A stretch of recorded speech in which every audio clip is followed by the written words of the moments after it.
एक wait ball है जिसे हॉरिजॉन्टली हमने प्रोजेक्ट किया with some speed 10 and from a height this.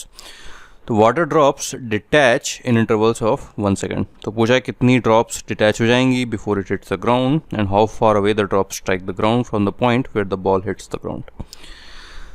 तो देखें एक बार जब हवा में है ये और ड्रॉप्स अगर डिटैच हो भी गई, ठीक है, तब भी दोनों अपना फ्री फॉल ही कर रहे हैं। ड्रॉप भी अपना फ्री फॉल कर रही है और जो बॉल है वो भी अपना फ्री फॉल कर रही है और कुछ चेंज तो आया नहीं ड्रॉप की वेलोसिटी में।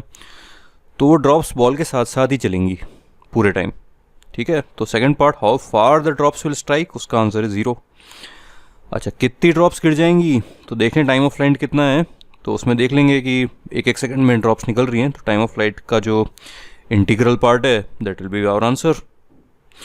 सो करते हैं। So time of flight is √2h/g, h दिया हुआ है और से आया 2.5 सेकेंड। इसका मतलब पहले सेकंड पे पहली ड्रॉप गिरी, दूसरे सेकंड पे दूसरी गिरी नहीं, मतलब वो बाहर निकली, डिटैच हुई। So number of drops detached is 2 second, like I said. So drops will stay with the ball.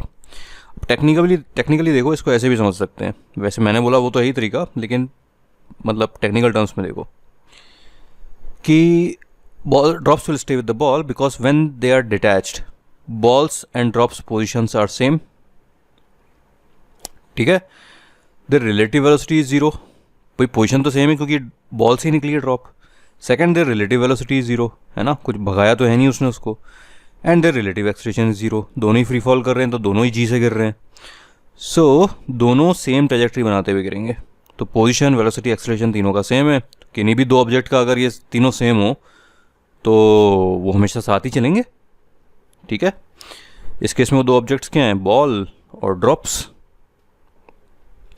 ठीक है।